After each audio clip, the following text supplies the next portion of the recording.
So good evening, Ailis. For everyone here, I have a new friend here, Ailis Rivera, who is a doula down in Central Florida. And today we're going to get educated by Ailis on what a doula is, how we should begin to create this partnership with them. And then she may give us some additional tips along that maternity journey that men and or couples should be aware of. Before we dive into it, Ailis, can you just give us a little bit of background? So, like, I know you have a lot of accolades, and I know that you are pursuing a lot in a very, very important profession that, in my opinion, doesn't get talked about a lot. Can you just give us like a quick snapshot of like where you're located, what your Sure, mission is, and how you're pursuing those things? absolutely. So my name is Aeli Rivera. I am currently in my third year of midwifery school.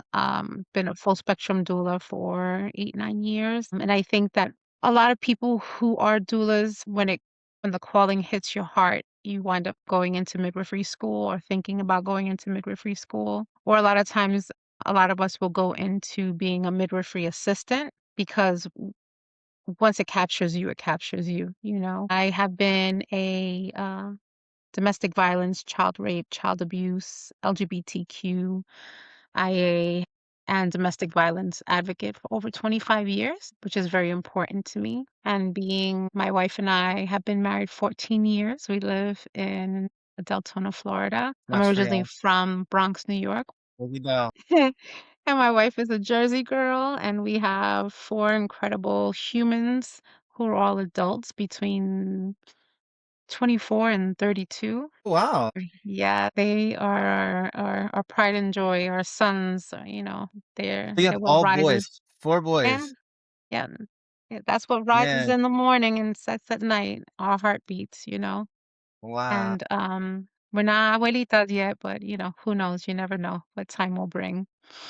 And that's why I decided to go as deep into this journey as I have, because when we moved here, our children were already, the youngest two were already, they were getting towards 18. And so we were like, okay, now it's our time. Now it's my time to kind of dig deep because this work is a lot of sacrifice and you have to have a strong family foundation in order to do this work because we do dedicate so much time with families and people within their perinatal periods because you just don't know. Like, you can go for a birth and you can think in your mind, oh, this is the third or fourth baby, or, it'll go quickly, and you'll wind up with that family for 48, 69 hours, 72 hours. But when you're in birth, there's no time. It's just, that time becomes very like you're kind of like in a vortex Mm-hmm. because everyone is fixated on the person who's giving birth and making sure that their partner is okay and they're both okay.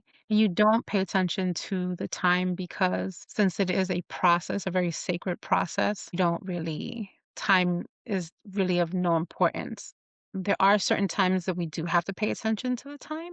If the water's released, we have to make sure that, that they're in active labor by 24 hours. We make sure that their temperature is monitored, making sure that everything's okay with them. As doulas, we do not do that because that's medical. So doulas are support for any time between, since I'm a full spectrum doula, we do everywhere between fertility to loss, So, right? and that's the difference. Sorry to interrupt you. I just wanted to make sure I understood. So, a full spectrum doula is a term that I'm familiar with the term doula, but full spectrum is new to me.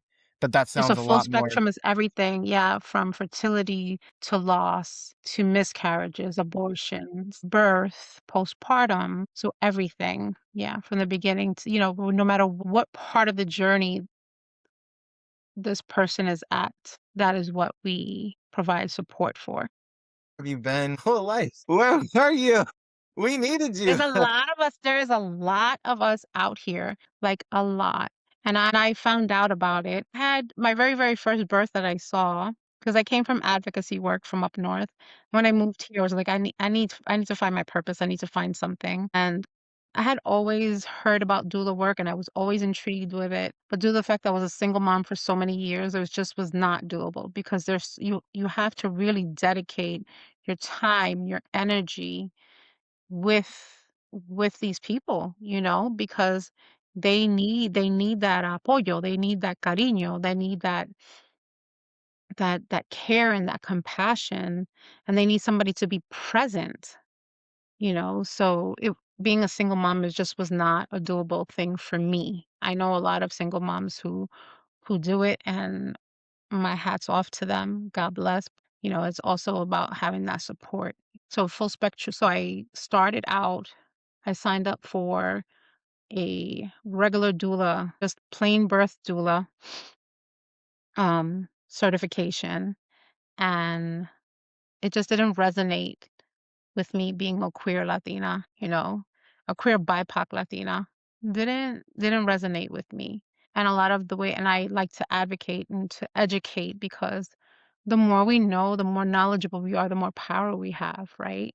So it was very much so of like kind of sit in a corner, don't talk too much and don't do this and don't do that and don't use anything natural. And our lineage and our cultura is to use herbs and to use certain things. And we are not medical professionals, so we can explain to our families, like, here's some research on these herbs to help relax you or help to do this or help to do that. And we'll go through it and talk to them and see if they really want to use it or not and where they can get those things.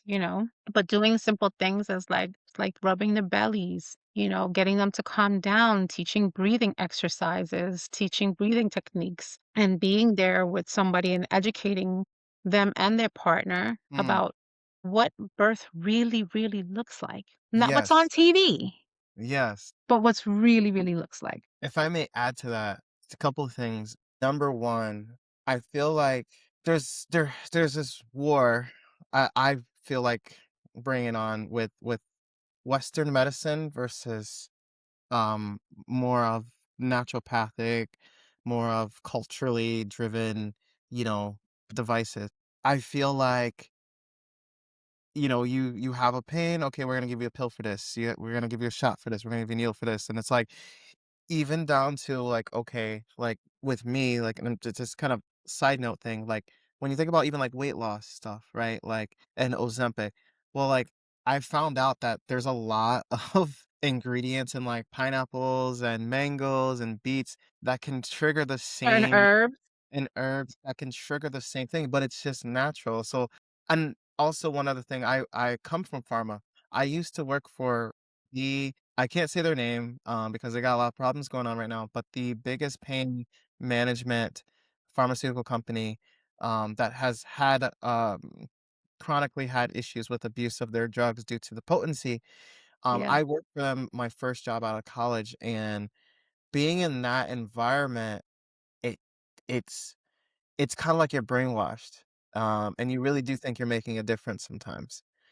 Um, and I'll tell you more about that offline, but, one other thing I wanted to touch upon is when as you were explaining the full spectrum doula, and I hope that this falls into the right folks too who need to hear this, but there's a lot of it's yes, there's a group of, like, single moms who are I know single mom friends who are out there doing it by themselves, right? Like, they're just trying to figure out so it's like you're already down a man, and it's and typically a two-person job. Then you're also taking on a new job, which means there's a lot of learning curves and things. So you're like, you have to figure out this accelerated program.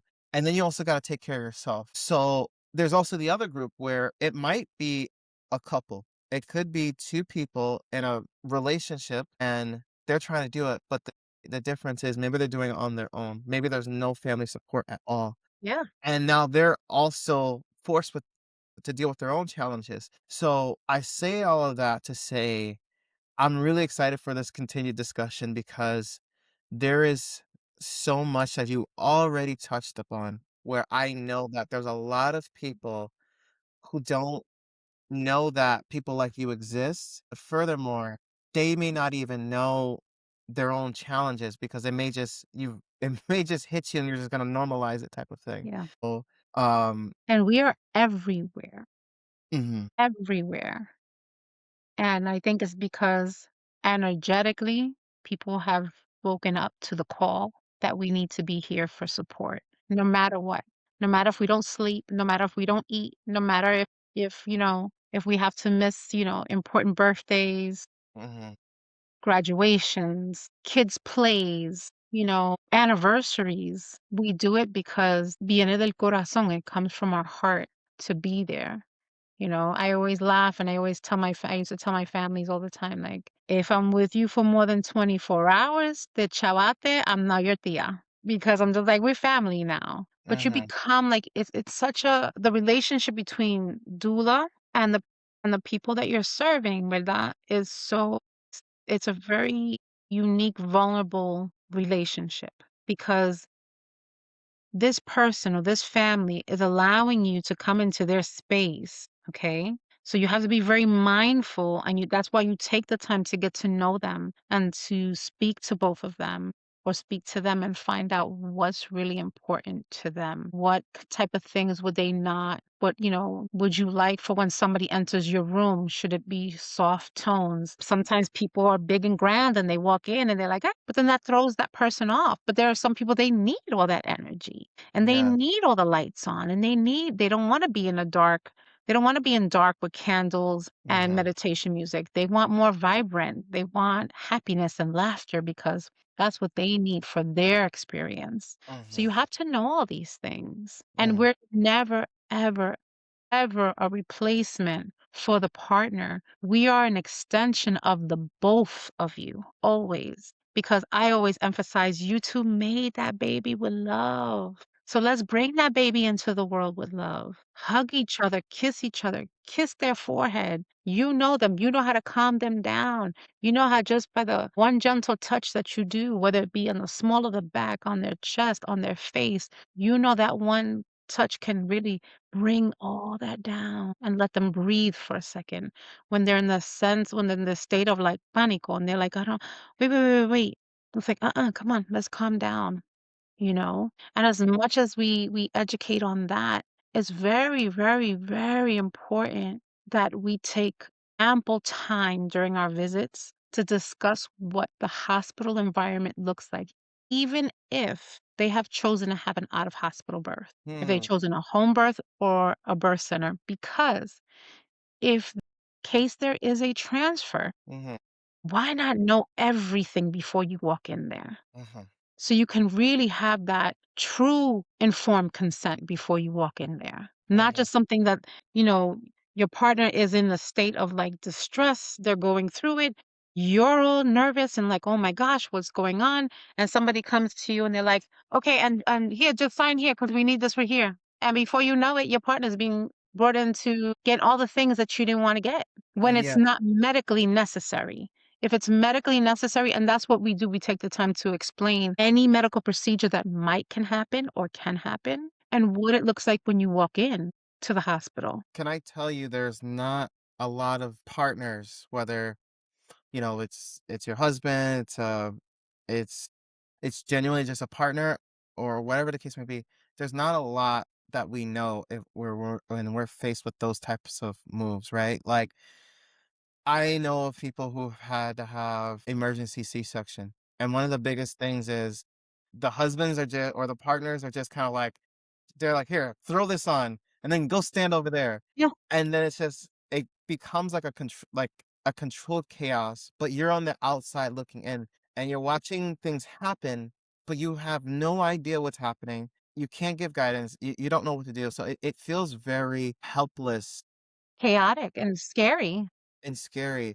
Yeah. And my question to you is like, do all pregnancies get a doula? Or is that something you have to opt for because I'm just thinking about those types of moments, right? Like, do men know to reach or partners know to reach for that doula? Like, hey, can you tell me what's happening? Can you break it down? Can I do this? Like, because it sounds more as you're explaining, doula's like is the coach in your ear. Like they're literally calling plays for you to help you succeed. But if you don't know to listen to that coach, or if you know the coach is there, like what do you do? So like is that like a part of the process thing? Is a doula just going to be part of your pregnancy? Like, how does one get involved with a doula? During pregnancy, during the whole labor experience and postpartum and years after, I have people who send me pictures of their babies going into first grade because we become family. We become someone you could talk to. Listen, your wife just had her baby. It's been 48 hours, it's been 72 hours, and you're noticing that she won't stop crying, and you're worried and you're concerned. As a partner, you call me, "Hey, I don't know what it would do." Okay, let's call their provider. Let's talk about that. You know, how can we support you? Can we get a meal train for you guys? Is it that you guys are exhausted? Is she crying because she's tired? Is she crying because her breasts hurt? What are we really talking about here? And okay, let's get them over. Let's bring them over to see if their provider can help them out and just walk through things that in this society we don't really have time to slow down to really think about. Yeah. In a perfect world, I think every single person who is pregnant, thinking about becoming pregnant, should have a doula and a childbirth educator. You should take childbirth education and you should have a doula, or find a doula who has a package that does both, or find a midwife that has a doula on hand and has a childbirth education program. There's so people are incorporating so many different things now into their practice because they're seeing that there's a need for that full spectrum, that full cipher of here's everything that you need. I used to provide my clients with a full folder of nothing but ebooks, videos, because Wow. childbirth education is not always accessible. Having a doula is not always accessible. Now they're having doulas for people on Medicaid, but sometimes that's a little challenging depending on what state you're in and if your state has that program, you know? But there's lots of us doulas out here that we do accept Medicaid. I accepted Medicaid. I had to step back from doula work. I think I'm in year 3, the middle of my no, the first half of my second year of school, because school was just so demanding and I did not want to be not present for my families, you know? So how does because the only reason I knew of a doula was because of my wife and when we decided to do for the home birth. I mean, I may have heard the term doula in like, TV and stuff like that, but never really truly know what a doula was, right? And I became aware of the term when we started talking about home birth, but from my point of view, I thought it was going to be, I thought the pregnancy journey was gonna look like something like this. We go to the doctor, we see the doctor, and then one day we go to the hospital and there'll be a bunch of nurses there and pop comes the baby. You Clearly, got midwifery care. I said, "You got midwifery care." yeah, It's a whole clearly, different ballgame. yeah, clearly there was a there, but now here's the thing, when I go back and I reflect on the gaps or the unfortunate moments or the friction or the challenges, it's like that's where I feel like the way you've explained what a doula, it's like the perfect scenario where like, okay, it's 2 in the morning and I'm sleeping and I'm expressing milk at the same time. And like I look down and it's just a little insy wincy amount has come out. My hand is like cramping. I'm like, and now my wife is panicking because she's like, we're not producing enough milk. Baby hasn't eaten. You're gonna have to get like there's it we're we're literally like figuring out together and we didn't have that coach in the ear to be like, "Hey guys, don't worry, that's normal." Like the little subtle little, "Hey, it's okay, you Yeah. should expect that." That part we didn't have, which I wish we did. And now like and it's like I really hope that people see this and realize that have a doula part of that journey. Like think about all the not so happy parts of the journey and then like think about like if there's a person there to kind of like help you bring harmony to that friction point or bring, justice or truth to that's Help you where navigate your journey, yeah, right?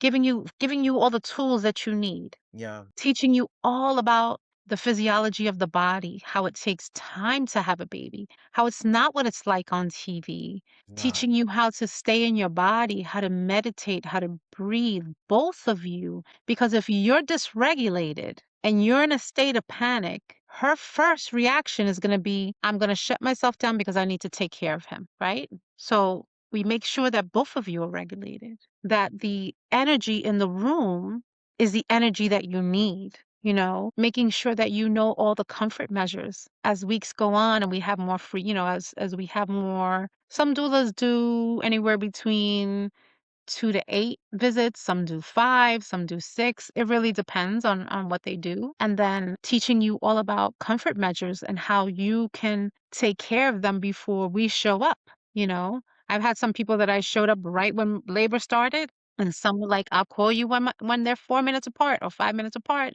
or I'll just tell you when to meet me at the hospital."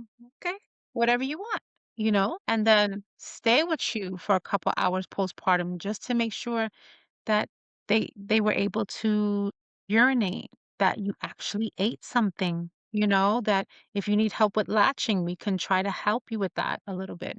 Because a lot of us do take, breast breastfeeding education, Mhm. but, you know, for that, if it's something beyond our just trying to help you latch, then we would tell you, "No, but why don't you talk to a lactation consultant or a, certified lactation consultant," that those are the ones that take their boards. My gosh, what's the name? So I should that's a know this.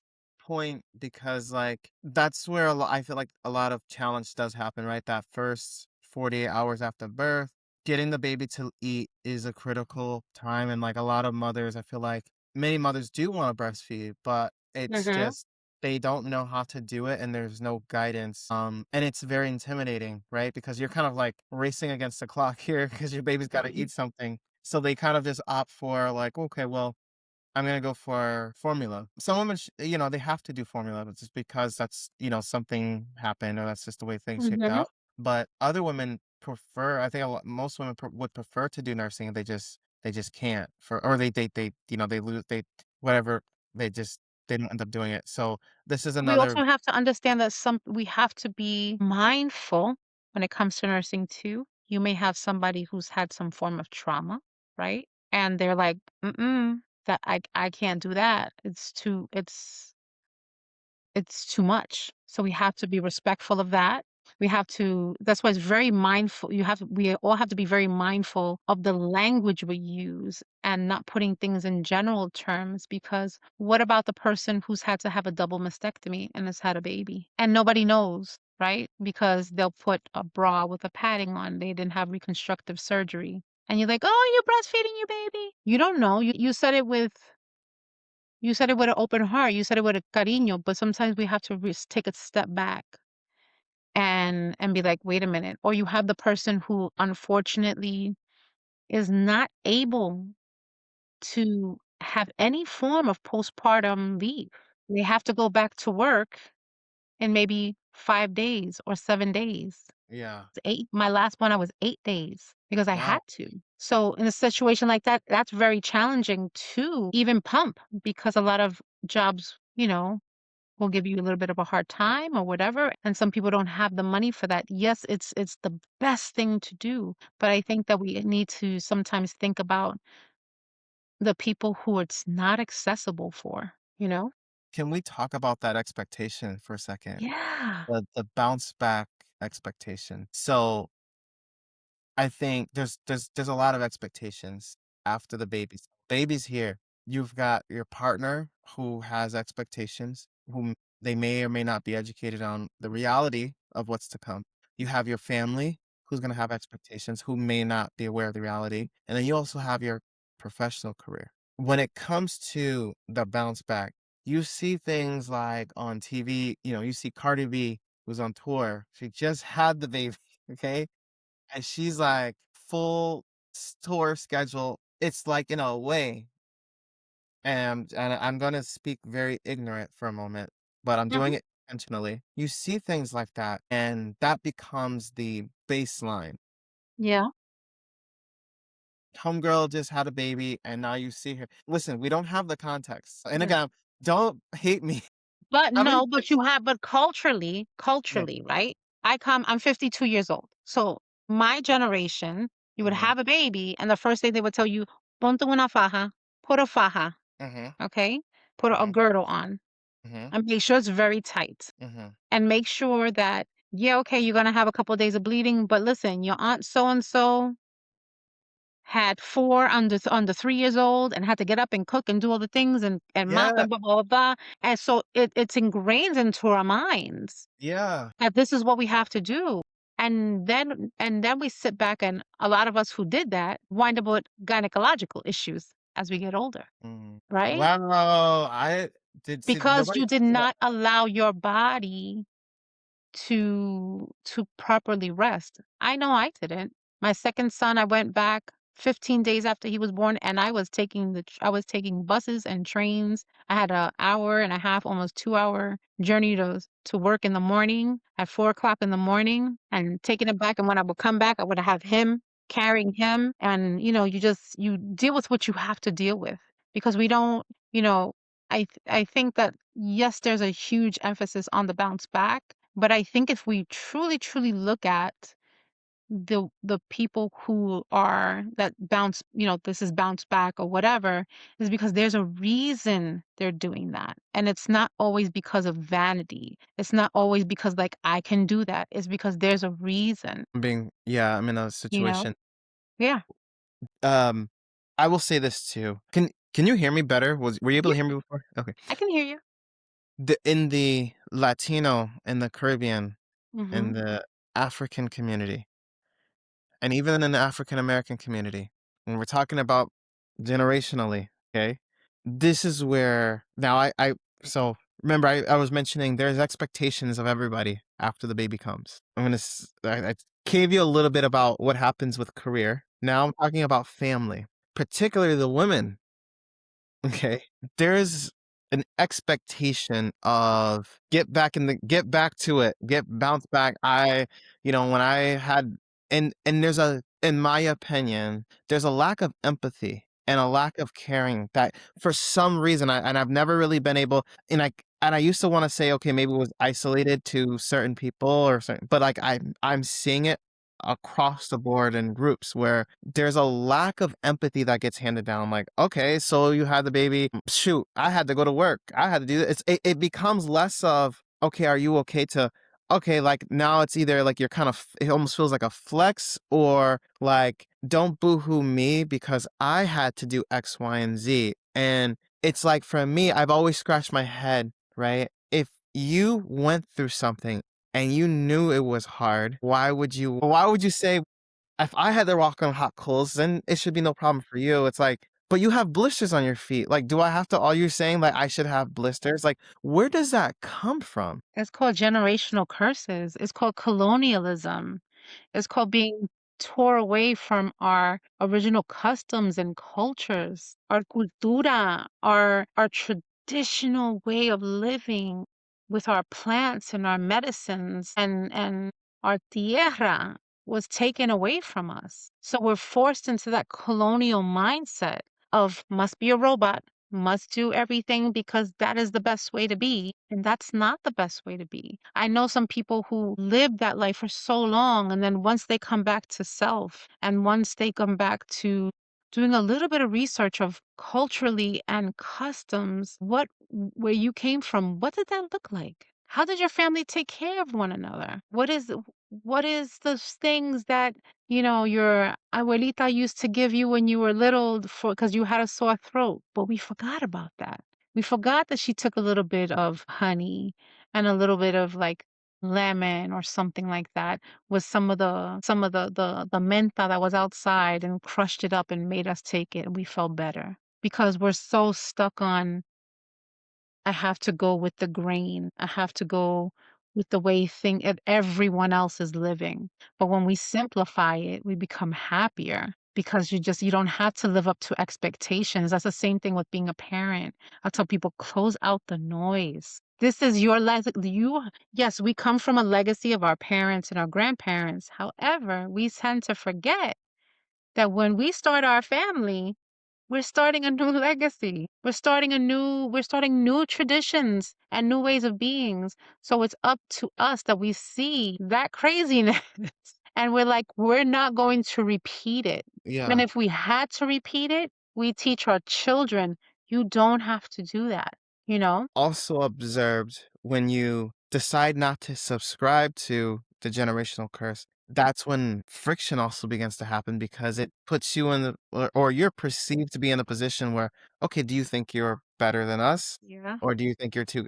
And again, it's like, ma'am, I'm saying ma'am because I'm seeing it happen with mostly women, why it's like, why do you wanna take the baggage that's heavy and hand it off to someone that's it's almost like it's like a rite of passage, like, why I just I struggle so hard with that, and I also struggle with, like, when it comes to the family, the expectations of, like, again, you're also supposed to be fully functioning, you're supposed to be at all the family events, you're supposed to be able to do this, and you're even in supposed to some ways provide for the family, not necessarily financially, but, like, it might be your services, or maybe you were the person who was very unique at doing X, Y, and Z, and maybe you can't do that now because of the kids, and then there becomes, like, a look towards you, and again, while all of this is happening, not an ounce of, like, Empathy.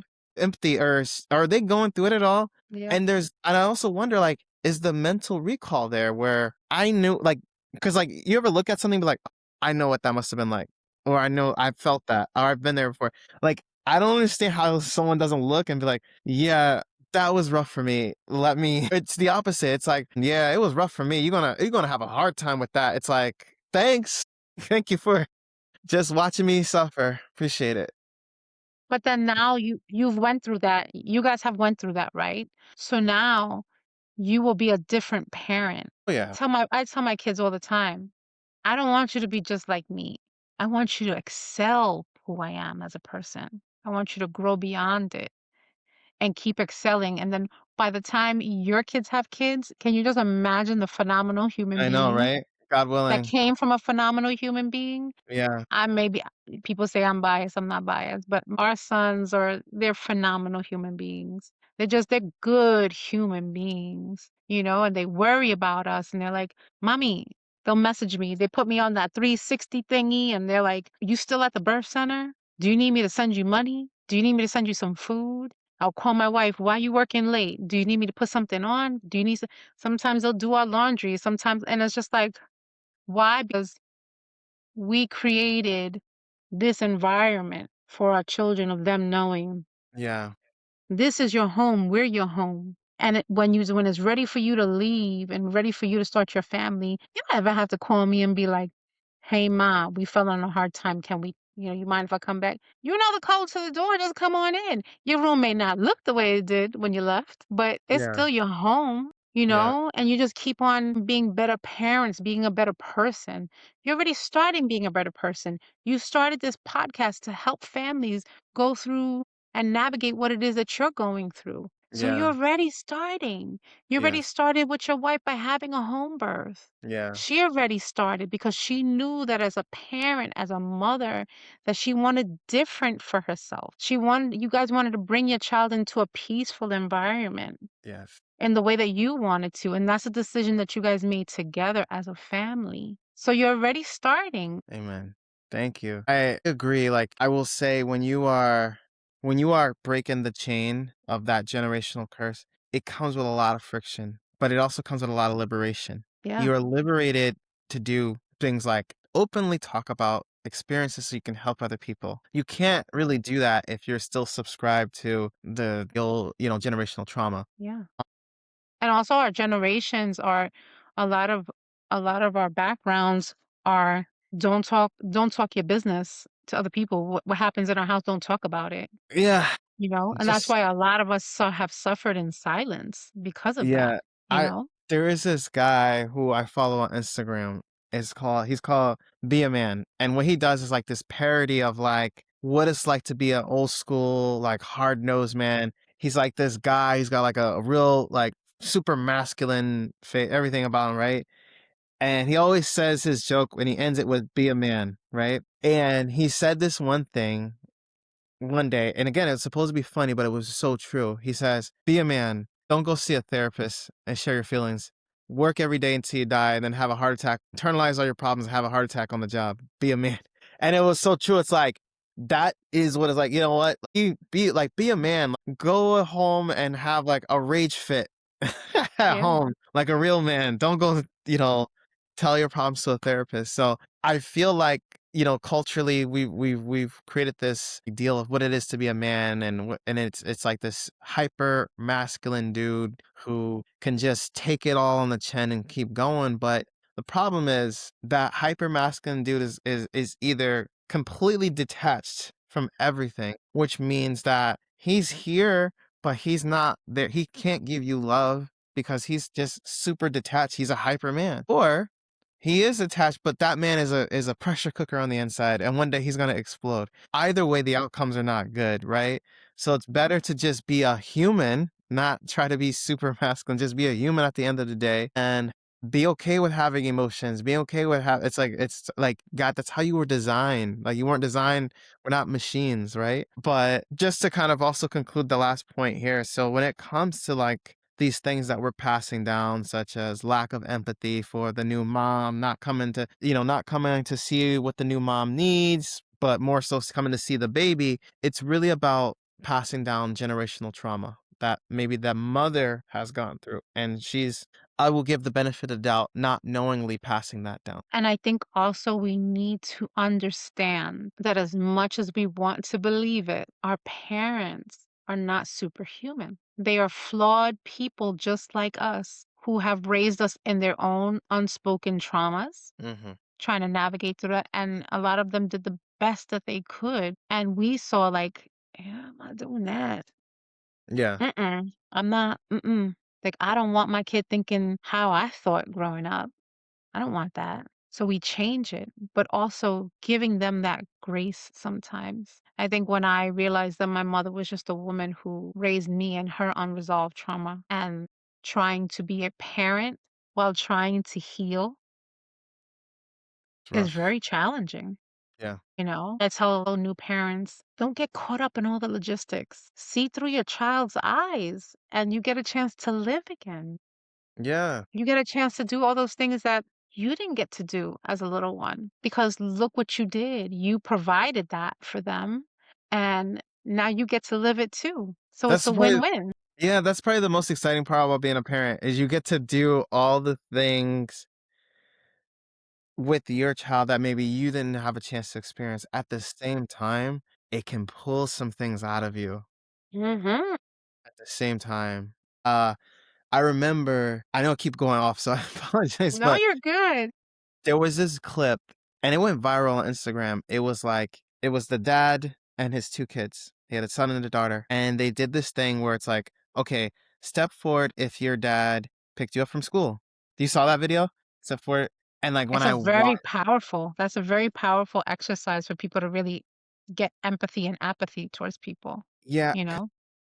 my son is super empathetic. Like he has like this natural ability to feel emotions. It's like hard for me too. Like if I'm looking, he's like, "Dad, you look sad. Are you okay?" And I'm like, "Oh man, dude, stop reading." Stop looking into my soul right now. That so means you've done a good job as a dad. so he will see that and he has so much empathy. If he sees you cry, he'll come over, he'll want to hold you. He's seen his mom. He's like, "Mom, let me hold you." Or why are you sad? It's okay, mommy. Like Dito. the things that we would tell him to keep him, he'll flip it and then use it as well, right? So my thing was, if I ever did that with my son, we would both be in tears because he will realize and he will instantly, knowing him, he will feel very sad for me.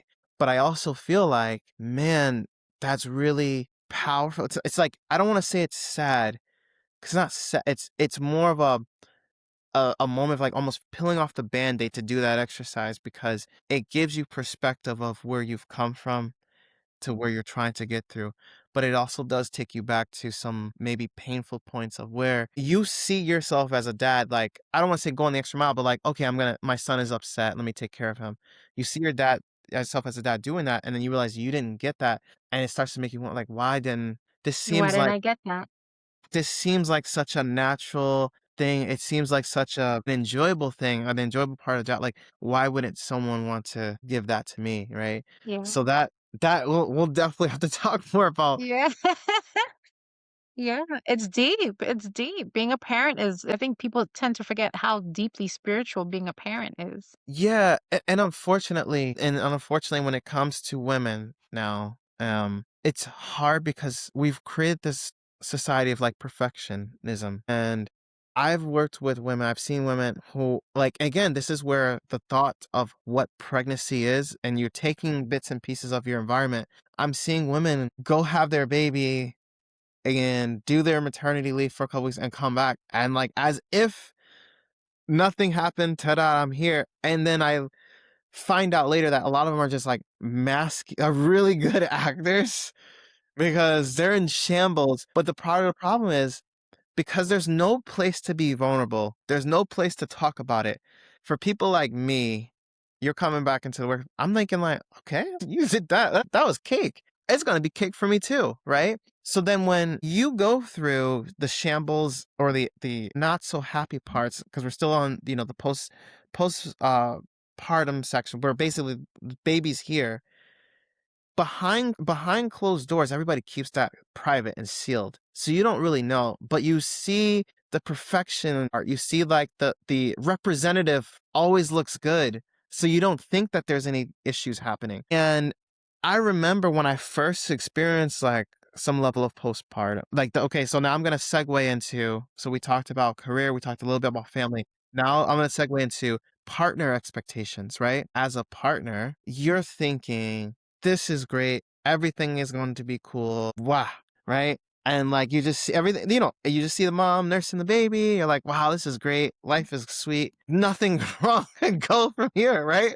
And then you start to notice maybe some behavioral changes in your partner.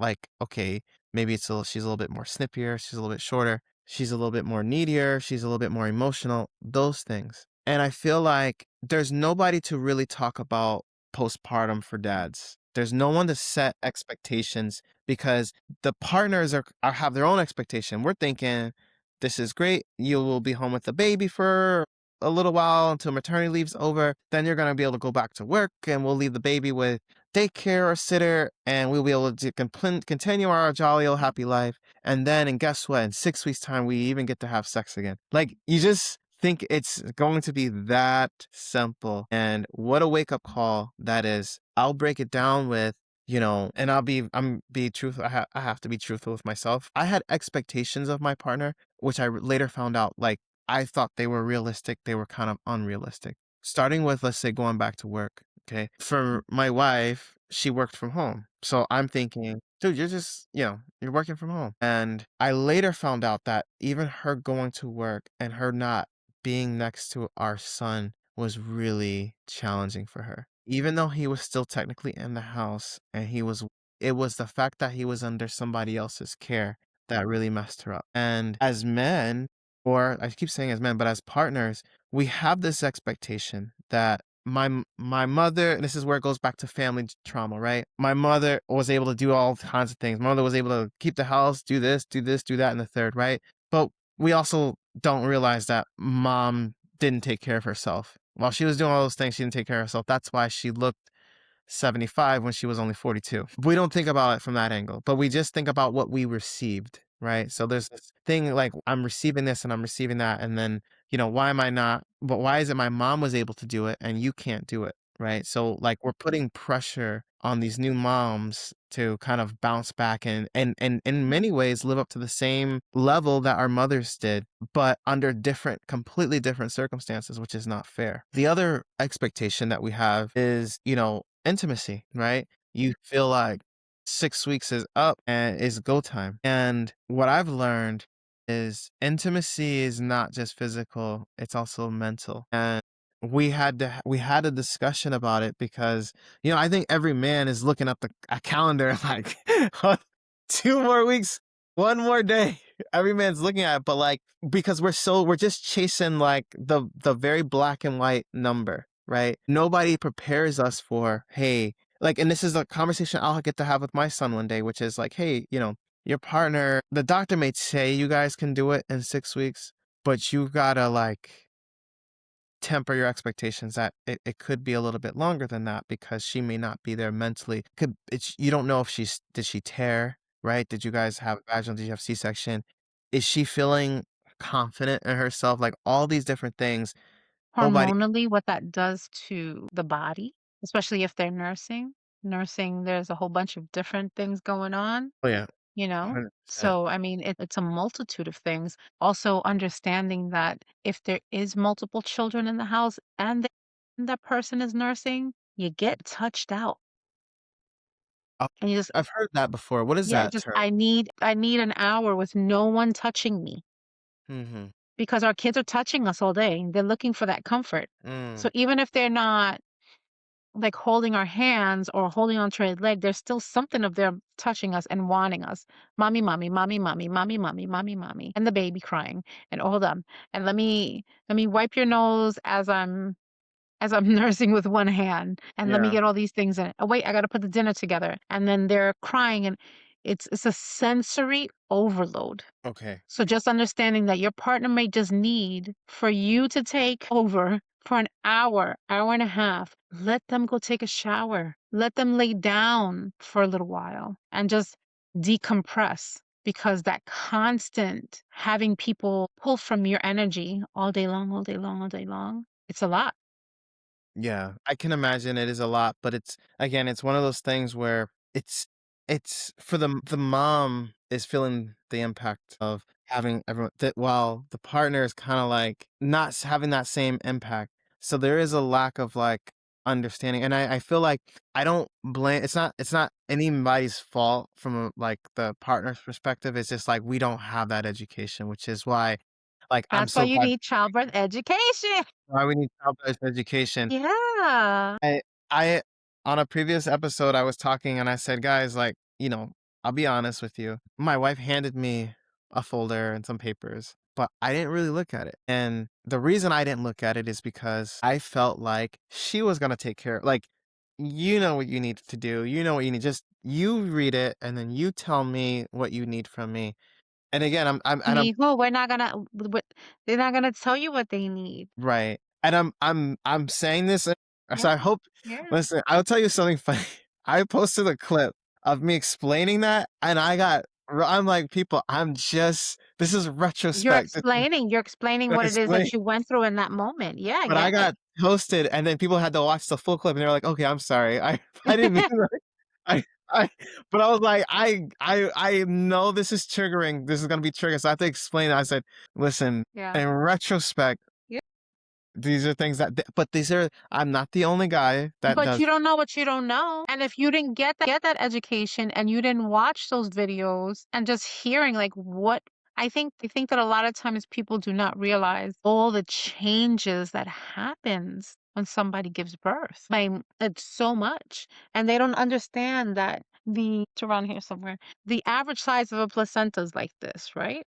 It's like the average size. So that's the size of the wound that they Mm, have in the back of their uterus. So just think when you were a little kid and you had a finger cut? wound here or in your knee, and every time you moved it or every time you picked at it, because when we're little, we like to pick at it. Right. It starts bleeding and starts oozing. It's the same thing. So if they do too much, they're going to continue to bleed and they're not going to be well because you need to rest. The body needs to rest. The body needs caldos, it needs sopas, it needs bone broths or mushroom broths, it needs stews, it needs teas, it needs warmth, it needs rest, it needs love, it needs affection in order to heal.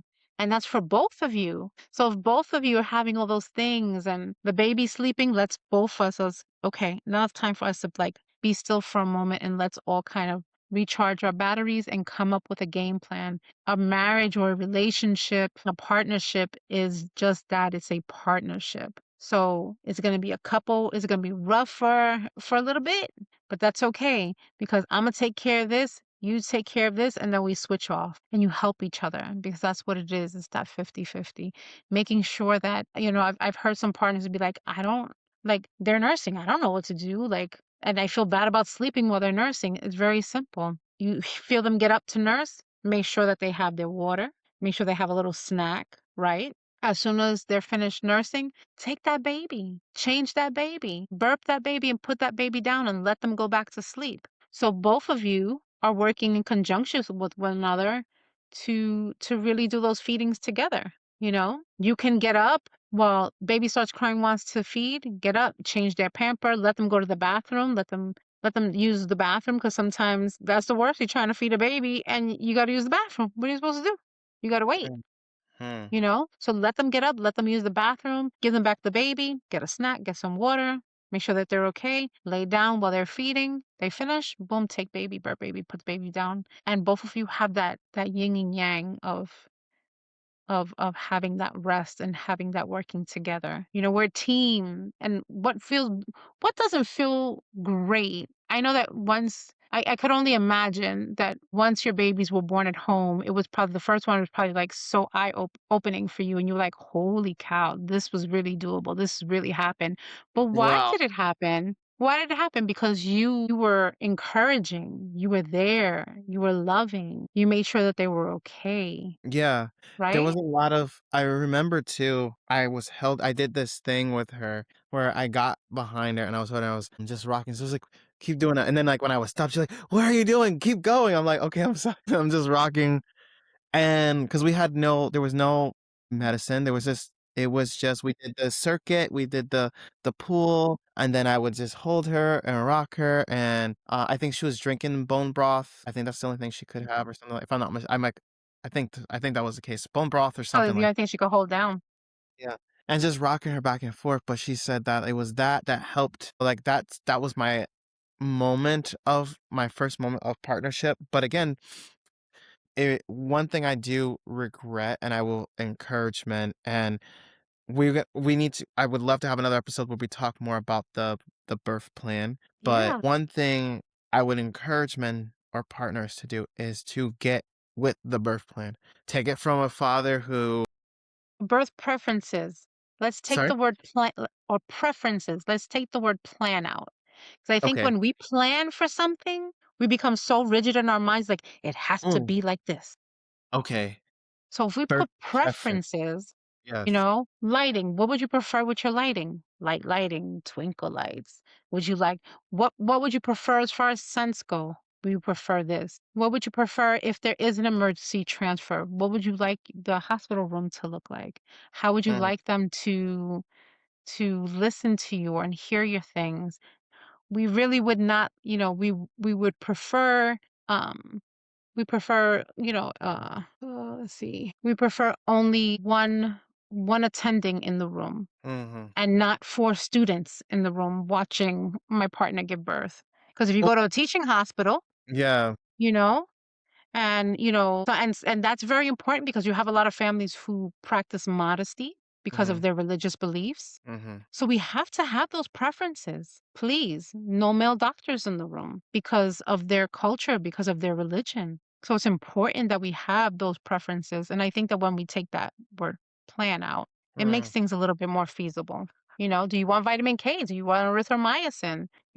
Do you some people they believe in please no one talk when baby comes out because we want our voices to be the first voice that our baby hears because that's in their religion and that's in their custom. So writing out all those things is really important. But I want to encourage you said something really beautiful about you being behind her and holding her and you staying very centered in your own body and you centering yourself allowed her to center herself. So that's the same thing you do postpartum. yeah, you know what's funny? I'm not even kidding you, I learned that today.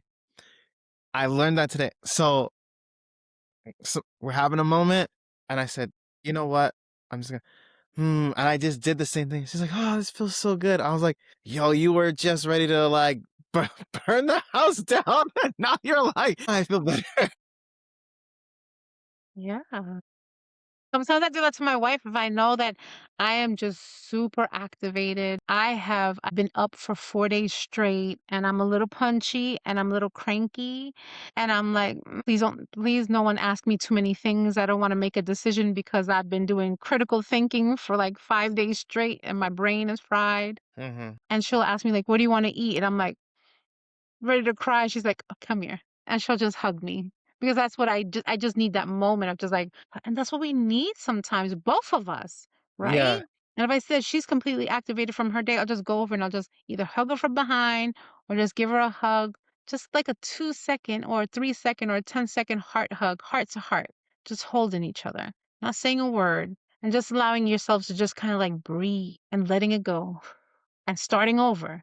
I'm sorry I was snippy. It was just da, da, da," or asking them, "Babe, what's wrong? What happened?" Instead of I think a lot of times we wanna match that energy, right? So if you come Yes, to me with that's true. attitude, Imma come to you with an attitude, right?